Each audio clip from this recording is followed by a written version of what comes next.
गेल्या 5 वर्षांमध्ये केंद्राने महाराष्ट्रावर अन्याय केल्याची टीका आदित्य ठाकरेंनी केली आहे। मविया आणि युतीच्या सरकारची तुलना केल्यानंतर सर्व कळेल असं आदित्य ठाकरेंनी म्हटलं आणि यांना आदेश गुजरातमधून येतो। मुंबईतील जागतिक आर्थिक विकासाचं कार्यालय हटवून गुजरातला नेलं गेलं आणि महाराष्ट्रातील उद्योग गुजरातला नेले अशी टीका देखील आदित्य ठाकरेंनी राज्य सरकारवर केली।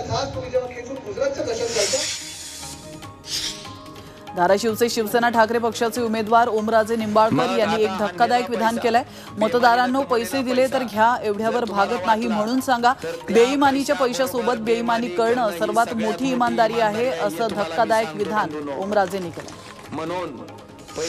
एकनाथ शिंदेच पुढील मुख्यमंत्री असतील असा दावा आरोग्यमंत्री तानाजी सावंतांनी केला आहे। ते धाराशिवमध्ये महायुतीचे उमेदवार अर्चना पाटील यांच्या प्रचारात बोलत होते।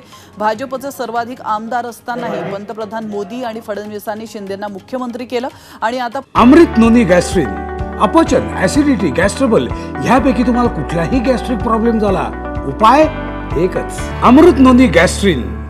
पुढेही तेच मुख्यमंत्री होतील असं सावंतांनी म्हटलंय। सिंधुदुर्गात आज ठाकरे काका पुतण्याच्या सभा होणार आहेत, तर नारायण राणेंच्या प्रचारासाठी कणकवलीमध्ये राज ठाकरेंची सभा होणार आहे, तर सावंतवाडीमध्ये विनायक राऊतांसाठी आदित्य ठाकरेंची जाहीर सभा होणार आहे। रत्नागिरी सिंधुदुर्गात नारायण राणे विरुद्ध विनायक राऊत असा सामना रंगणार आहे, त्यामुळे दोन्ही नेत्यांनी मैदान जिंकण्यासाठी सभांचा धडाका लावला आहे। उद्धव ठाकरेंची आज धाराशिवमध्ये जाहीर सभा होणार आहे, तर ओमराजे नाईक निंबाळकरांसाठी उद्धव ठाकरेंच्या सभेचं आयोजन करण्यात आलंय।